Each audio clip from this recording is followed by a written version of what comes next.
सबसे पहली बात कि संविधान सभा की पहली बैठक कब हुई थी, तो 9 दिसंबर 1946 को हुई थी। ठीक है, 9 दिसंबर 1946 को 9 दिसंबर 1946 को आयोजित किया गया था संविधान सभा की पहली बैठक। और इसी संविधान सभा के प्रथम बैठक में डॉक्टर सच्चिदानंद सिन्हा को अस्थायी सभापति यानी अध्यक्ष बनाया गया था। तो इसका राइट आंसर हो जाएगा ऑप्शन नंबर बी। और देखिए, यही क्वेश्चन एग्जाम में इस टाइप से भी पूछा जाता है कि संविधान सभा के उद्घाटन अधिवेशन की अध्यक्षता किसने की थी, तो इसका राइट आंसर हो जाएगा डॉक्टर सच्चिदानंद सिन्हा। ठीक है, नेक्स्ट क्वेश्चन देखते हैं। 11 दिसंबर 1946 को किसे संविधान सभा का अस्थायी अध्यक्ष चुना गया था। देखिए, पहली बैठक हुई थी 9 दिसंबर 1946 को, जिसमें डॉक्टर सच्चिदानंद सिन्हा को अस्थायी अध्यक्ष बनाया गया था। ठीक है, अस्थायी अध्यक्ष।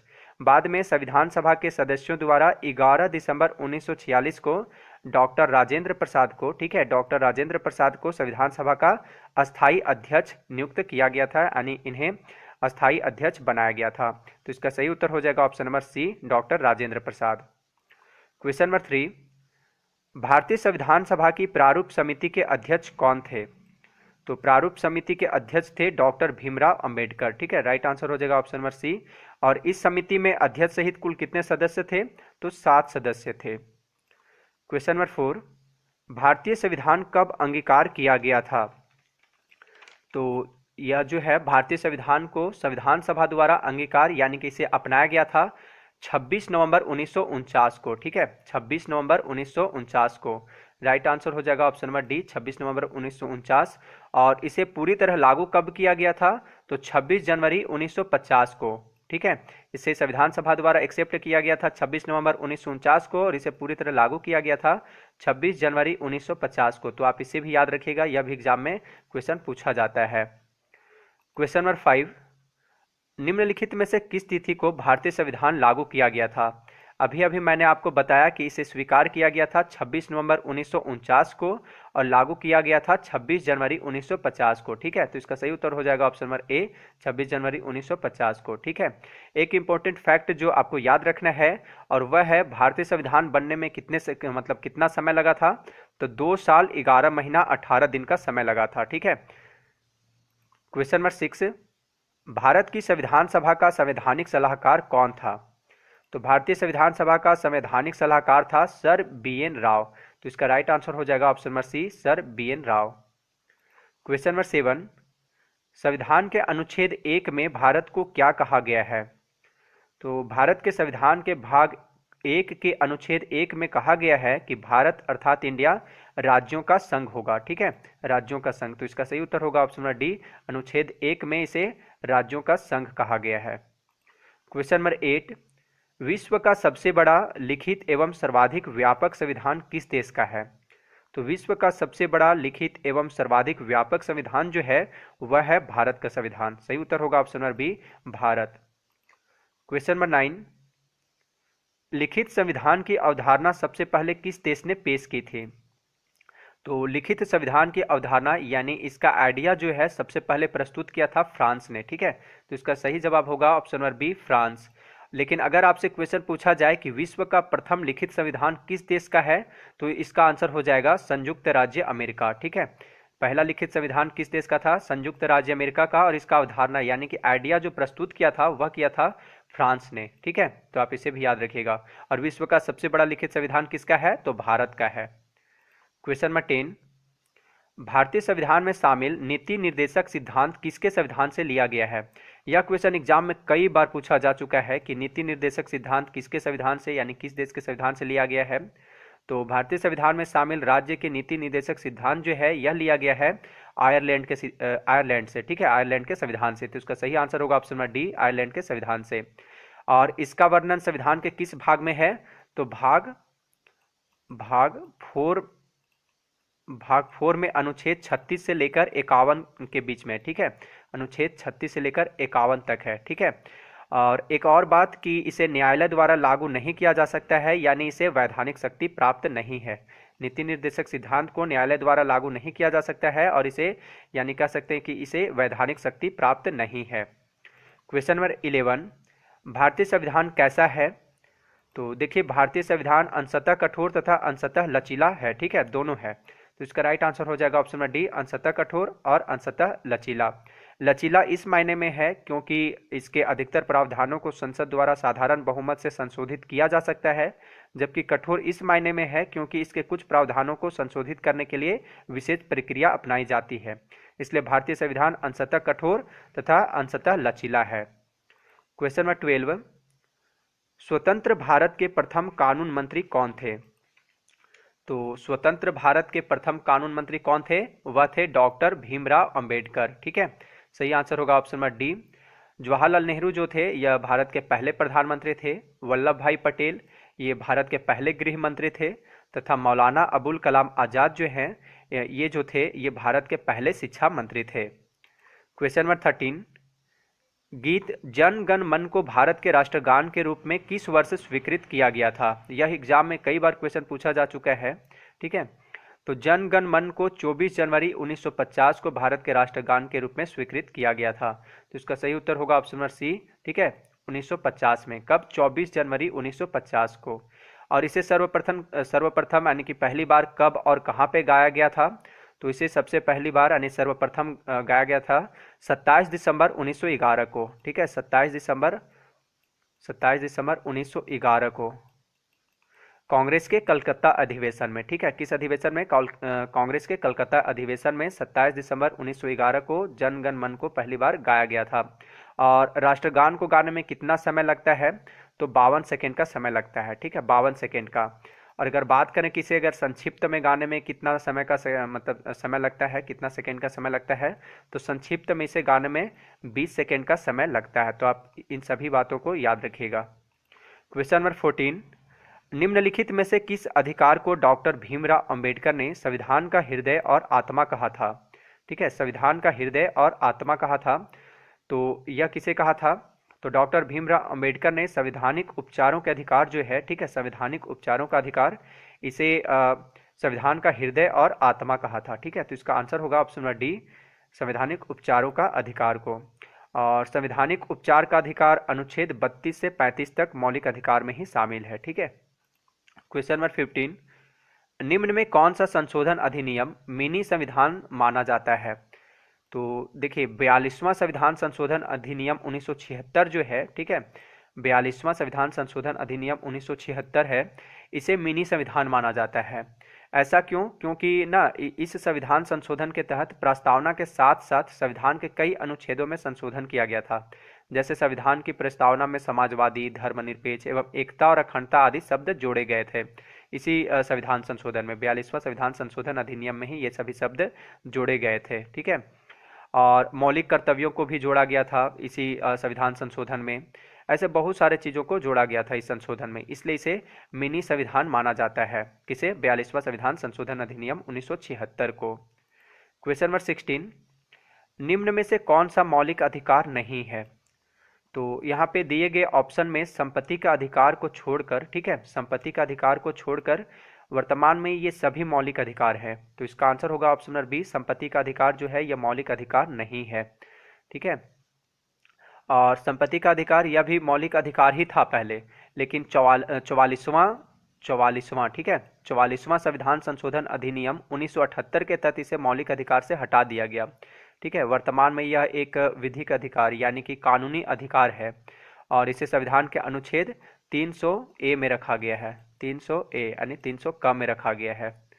क्वेश्चन नंबर 17, हमारे संविधान में न्यायिक पुनरावलोकन यानी कि जुडिशियल रिव्यू की अवधारणा किस देश के संविधान से ली गई है? तो हमारे संविधान में न्यायिक पुनरावलोकन यानी कि जुडिशियल रिव्यू की अवधारणा अमेरिकी संविधान से लिया गया है। ठीक है, यूनाइटेड स्टेट्स ऑफ अमेरिका के संविधान से। तो इसका राइट आंसर होगा ऑप्शन नंबर बी, यूएसए के संविधान से। नेक्स्ट क्वेश्चन देखते हैं, क्वेश्चन नंबर 18, भारतीय संविधान में मूलभूत अधिकार फंडामेंटल राइट्स किस संविधान से लिए गए थे? भारतीय संविधान में मूल अधिकार जो है इसे लिया गया है अमेरिकी संविधान से। ठीक है, तो इसका राइट आंसर होगा ऑप्शन नंबर ए, अमेरिकी संविधान से। मूल अधिकार को संविधान के किस भाग में रखा गया है? तो भाग 3 में। ठीक है, भाग 3 में रखा गया है। और स्टार्टिंग में यह टोटल जो थे यह 7 मौलिक अधिकार थे, लेकिन वर्तमान में अब ये कितने हैं? 6 हैं। और वह कौन कौन है? देखिए वह कौन कौन है। समानता का अधिकार है, स्वतंत्रता का अधिकार है, शोषण के विरुद्ध अधिकार है, धार्मिक स्वतंत्रता का अधिकार है, संस्कृति तथा शिक्षा संबंधी अधिकार है, संवैधानिक उपचारों का अधिकार है। ठीक है, वर्तमान में यही है। ठीक है, 6 मौलिक अधिकार अभी वर्तमान में है। और एक जो अधिकार था वह था संपत्ति का अधिकार, जिसे 44वां संविधान संशोधन अधिनियम 1978 के द्वारा इसे मौलिक अधिकार से हटा दिया गया था। ठीक है, चलिए अगला प्रश्न देखते हैं। किस संविधान संशोधन के अंतर्गत मौलिक कर्तव्यों को शामिल किया गया है? तो मौलिक कर्तव्यों को 42वां संविधान संशोधन 1976 के तहत भारतीय संविधान में शामिल किया गया था। तो इसका राइट आंसर होगा ऑप्शन नंबर बी, 42वां संशोधन 1976। और इसे संविधान के भाग 4 क में अनुच्छेद 51 क के तहत रखा गया। ठीक है, भाग 4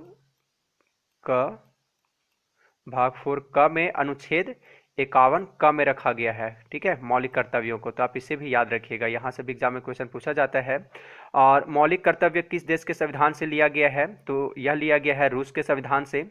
एक क्वेश्चन यह भी देखने को मिलता है एग्जाम में कि किसकी अनुशंसा पर भारतीय संविधान में मूल कर्तव्यों को जोड़ा गया? तो इसका राइट आंसर होगा सरदार सुवर्ण सिंह समिति की अनुशंसा पर। ठीक है, कौन सी समिति? सरदार सुवर्ण सिंह समिति।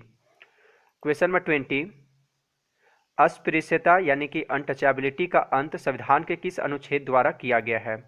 अस्पृश्यता यानी छुआछूत का अंत संविधान के अनुच्छेद 17 द्वारा किया गया है। राइट आंसर होगा option number A.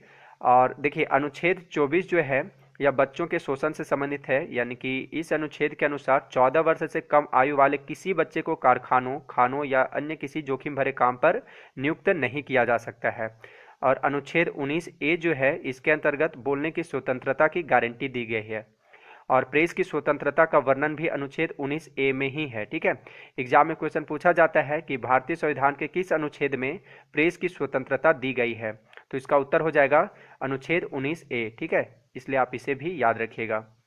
Question number 21, चतुर्थ स्तंभ शब्द का प्रयोग निम्न में से किसे इंगित करने के लिए होता है? यह भी एग्जाम में कई बार क्वेश्चन पूछा जा चुका है। तो देखिए चतुर्थ स्तंभ शब्द का प्रयोग प्रेस तथा समाचार पत्र के लिए किया जाता है। इसका राइट आंसर होगा ऑप्शन नंबर डी, प्रेस तथा समाचार पत्र। ठीक है, इसी के लिए यह शब्द मतलब प्रयोग में आता है। क्वेश्चन नंबर 22, भारतीय संविधान के किस अनुच्छेद में राज्य को ग्राम पंचायत के संगठन का निर्देश दिया गया है? देखिए भारतीय संविधान के भाग 4 में नीति निर्देशक तत्वों के अंतर्गत अनुच्छेद 40 में राज्य को ग्राम पंचायतों के संगठन का निर्देश दिया गया है। तो इसका राइट आंसर हो जाएगा ऑप्शन नंबर बी, अनुच्छेद 40। ठीक है, और ग्राम पंचायतों के संगठन जो है इसके लिए यह निर्देश किसे दिया गया है? तो राज्यों को दिया गया है। यहाँ से एक क्वेश्चन पूछा जाता है कि ग्राम पंचायत चुनाव कराने का निर्णय किसके द्वारा लिया जाता है? तो इसका आंसर हो जाएगा राज्य सरकार द्वारा। ठीक है, और ग्राम पंचायत की सदस्यता पाने के लिए यानी इसका चुनाव लड़ने के लिए न्यूनतम आयु कितनी होनी चाहिए?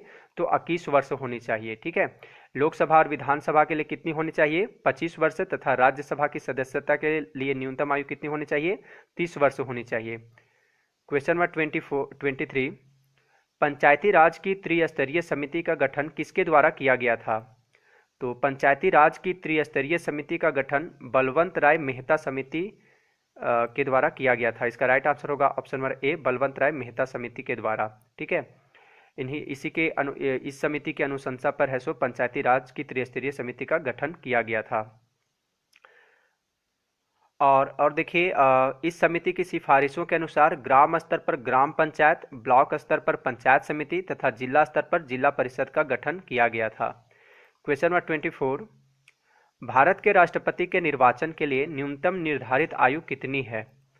तो भारत के राष्ट्रपति के चुनाव के लिए व्यक्ति की न्यूनतम आयु कितनी वर्ष होनी चाहिए? 35 वर्ष होनी चाहिए। इसका राइट आंसर होगा ऑप्शन नंबर डी, 35 वर्ष। और राष्ट्रपति के चुनाव का निर्णय कौन करता है? तो सर्वोच्च न्यायालय यानी सुप्रीम कोर्ट करता है। स्वतंत्र भारत के पहले राष्ट्रपति कौन थे? डॉक्टर राजेंद्र प्रसाद थे। और ये लगातार 2 बार राष्ट्रपति निर्वाचित होने वाले एकमात्र राष्ट्रपति हैं। ठीक है, भारत की पहली प्रथम महिला राष्ट्रपति कौन थी? तो प्रतिभा देवी सिंह पाटिल थी। ठीक है, तो आप इन सभी फैक्ट को याद रखिएगा। क्वेश्चन नंबर 25, निम्नलिखित में से वह व्यक्ति कौन था जिसे भारत के राष्ट्रपति के रूप में निर्विरोध चुना गया था? ठीक है, तो निर्विरोध चुने जाने वाले भारत के एकमात्र राष्ट्रपति हैं, वह हैं डॉक्टर नीलम संजीव रेड्डी। इसका राइट आंसर होगा ऑप्शन नंबर सी। ठीक है, यानी उस समय इनके अपोजिशन में कोई और उम्मीदवार नहीं खड़ा था, ठीक है। सिर्फ यही मतलब कि उम्मीदवार पद के लिए थे, राष्ट्रपति पद के लिए इन्हीं का नाम था। इनके अपोजिशन में कोई भी नहीं थे, ठीक है। तो निर्विरोध चुने जाने वाले डॉक्टर नीलम संजीव रेड्डी थे। क्वेश्चन नंबर 26, राष्ट्रपति को पद की शपथ कौन दिलाता है? तो राष्ट्रपति को पद की शपथ भारत के मुख्य न्यायाधीश दिलाते हैं, ठीक है। इसका राइट आंसर होगा भारत के मुख्य न्यायाधीश, और इनके अनुपस्थिति में उच्चतम न्यायालय में मौजूद वरिष्ठतम न्यायाधीश दिलाते हैं। क्वेश्चन नंबर 27, राष्ट्रपति अपना त्यागपत्र किसे सौंपता है?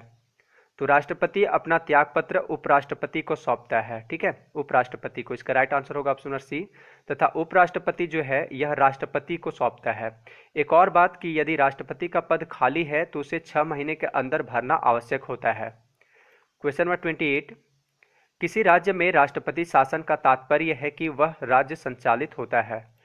तो देखिए, जब किसी राज्य में संवैधानिक तंत्र विफल हो जाता है तो अनुच्छेद 356 के तहत, ठीक है, अनुच्छेद 356 के अंतर्गत वहां पर राष्ट्रपति शासन लागू होता है, और जब राष्ट्रपति शासन लागू हो जाता है तब उस राज्य के शासन का संचालन राज्य के राज्यपाल द्वारा किया जाता है। तो इसका सही उत्तर होगा ऑप्शन नंबर डी, राज्य के राज्यपाल द्वारा। क्वेश्चन नंबर 29, राज्यसभा में राष्ट्रपति द्वारा कितने सदस्य मनोनीत किए जाते हैं? तो राज्यसभा में राष्ट्रपति द्वारा कुल 12 सदस्य मनोनीत किए जाते हैं, ठीक है। इसका राइट आंसर होगा ऑप्शन नंबर बी, 12 सदस्य। तथा लोकसभा में 2 सदस्य होते हैं, दो सदस्य मनोनीत किए जाते हैं जो कि एंग्लो इंडियंस होते हैं, ठीक है, 2। तो अगर क्वेश्चन पूछा जाए कि लोकसभा में राष्ट्रपति द्वारा कितने सदस्य मनोनीत किए जाते हैं, तो 2 सदस्य मनोनीत किए जाते हैं, चुने जाते हैं, और ये दोनों कौन से क्या होते हैं? ये दोनों एंग्लो इंडियंस होते हैं। क्वेश्चन नंबर 30, राज्यसभा का अध्यक्ष कौन होता है? तो राज्यसभा का अध्यक्ष यानी कौन होता है? वह होता है उपराष्ट्रपति। इसका राइट आंसर होगा ऑप्शन नंबर डी, राज्यसभा का अध्यक्ष उपराष्ट्रपति होता है। और उपराष्ट्रपति का कार्यकाल कितने वर्ष का होता है? 5 वर्ष का होता है। राष्ट्रपति का भी 5 वर्ष का ही कार्यकाल होता है। उपराष्ट्रपति बनने के लिए न्यूनतम आयु कितनी वर्ष होनी चाहिए? तो 35 वर्ष होनी चाहिए। राष्ट्रपति के लिए भी 35 वर्ष और उपराष्ट्रपति के लिए भी 35 वर्ष होनी चाहिए। भारत के पहले उपराष्ट्रपति कौन थे? तो वह थे doctor Sarvepalli Radhakrishnan. Question number 31, संसद बनती है, या कह सकते हैं कि संसद में कौन कौन सा शामिल है, ठीक है। देखिए, संसद जो बनती है राष्ट्रपति, राज्यसभा, लोकसभा, यानी कि इन तीनों से मिलकर बनती है, ठीक है। इसमें तीनों शामिल है, तो इसका राइट आंसर हो जाएगा ऑप्शन नंबर डी, उपरोक्त तीनों। क्वेश्चन नंबर 32, संसद के 2 सत्रों के बीच की अवधि कितने माह से अधिक नहीं होनी चाहिए? तो संसद के 2 सत्रों के बीच की अवधि 6 माह से अधिक नहीं होनी चाहिए। इसका राइट आंसर होगा ऑप्शन नंबर सी, 6 माह, ठीक है। वैसे भारत में एक वर्ष में 3 सत्र बुलाए जाते हैं। पहला होता है बजट सत्र, दूसरा मानसून सत्र, और तीसरा कौन सा होता है? शीतकालीन सत्र, ठीक है। क्वेश्चन नंबर 33, संविधान में कितने प्रकार के आपातकालों का प्रावधान है? तो देखिए, हमारे संविधान में यानी भारतीय संविधान में कितने प्रकार के आपातकालों का प्रावधान है? 3 प्रकार के आपातकालों का प्रावधान है। तो इसका सही उत्तर होगा ऑप्शन नंबर सी, 3, ठीक है। पहला है अनुच्छेद 352 के तहत, अनुच्छेद 352 के तहत राष्ट्रीय आपातकाल।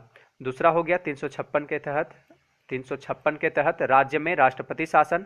और तीसरा है अनुच्छेद 360 के तहत, अनुच्छेद 360 के तहत वित्तीय आपातकाल, ठीक है। ये 3 आपातकालों का उपबंध है हमारे भारतीय संविधान में। भारत में अब तक 3 बार राष्ट्रीय आपातकाल लग चुका है। पहला 1962 ईस्वी में भारत चीन युद्ध के बीच लगा था, दूसरा 1971 ईस्वी में भारत पाकिस्तान युद्ध के दौरान, और तीसरा 1975 ईस्वी में आपातकाल की घोषणा की गई थी, ठीक है। तीसरी बार आपातकाल की घोषणा देश में आंतरिक अशांति के आधार पर की गई थी। तो यह भी एग्जाम में कभी कभी क्वेश्चन पूछा जाता है कि 1971 ईस्वी में, सॉरी 1975 ईस्वी में जो तीसरी बार राष्ट्रीय आपातकाल की घोषणा की गई थी तो किस आधार पर किया गया था, ठीक है। तो आंतरिक अशांति के आधार पर, आप इसे याद रखिएगा। क्वेश्चन नंबर 34, भारत में राष्ट्रपति अब तक कितनी बार वित्तीय आपात स्थिति की घोषणा कर चुके हैं? तो भारत में आज तक राष्ट्रपति द्वारा कभी भी वित्तीय आपातकाल घोषित नहीं किया गया है। तो इसका आंसर होगा कभी नहीं, ठीक है, option number D. Question number 35, कोई विधेयक धन विधेयक है या नहीं, इसका निर्णय कौन करता है? तो देखिए, कोई विधेयक धन विधेयक है या नहीं, इसका निर्णय कौन करता है? लोकसभा अध्यक्ष करता है। इसका राइट आंसर होगा ऑप्शन नंबर ए, लोकसभा अध्यक्ष। क्वेश्चन नंबर 36, लोकसभा के निर्वाचन के लिए न्यूनतम आयु है। तो लोकसभा का सदस्य बनने के लिए न्यूनतम आयु कितनी वर्ष होनी चाहिए? 25 वर्ष होनी चाहिए। इसका राइट आंसर होगा ऑप्शन नंबर डी, 25 ईयर्स। ठीक है। तथा राज्यसभा के लिए कितना वर्ष होना चाहिए? 30 वर्ष। क्वेश्चन नंबर 37, संविधान की प्रस्तावना में धर्मनिरपेक्ष तथा समाजवादी शब्द किस संविधान संशोधन के अंतर्गत जोड़ा गया था? तो संविधान की प्रस्तावना में धर्मनिरपेक्ष तथा समाजवादी शब्द तथा एकता और अखंडता आदि शब्द जो जोड़ा गया था, यह जोड़ा गया था 42वां संशोधन 1976 में जोड़ा गया था। तो इसका सही उत्तर होगा ऑप्शन नंबर बी, 42वां संशोधन। ठीक है, 42वां संशोधन 1976 में। क्वेश्चन नंबर 38, लोकसभा के प्रथम अध्यक्ष कौन थे? तो लोकसभा के पहले अध्यक्ष थे जीवी मावलंकर। राइट आंसर होगा ऑप्शन नंबर ए, जीवी मावलंकर। ठीक है। तथा प्रथम महिला लोकसभा अध्यक्ष कौन थी? तो वह थी मीरा कुमार। क्वेश्चन नंबर 39, भाषा के आधार पर गठित पहला राज्य कौन है? तो भाषा के आधार पर गठित होने वाला भारत का पहला राज्य कौन था? वह था आंध्र प्रदेश। राइट आंसर होगा option number B, Andhra Pradesh. इसका गठन कब किया गया था? 1 अक्टूबर 1953 ईस्वी को। ठीक है। क्वेश्चन नंबर 40, और यह इस वीडियो का लास्ट क्वेश्चन है। संविधान के किस अनुच्छेद के अंतर्गत जम्मू कश्मीर को विशेष राज्य का दर्जा दिया गया है?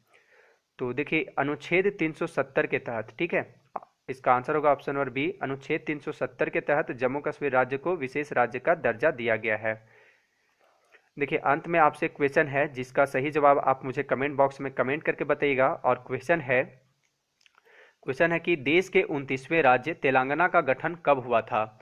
1 अक्टूबर 2014 को, 2 जून 2014 को, 2 जुलाई 2014 को, 1 अगस्त 2014 को। ठीक है, आप इसका जवाब कमेंट बॉक्स में मुझे बताइएगा। और अगर वीडियो अच्छा लगा हो तो लाइक तथा शेयर जरूर कीजिएगा। वीडियो देखने के लिए धन्यवाद।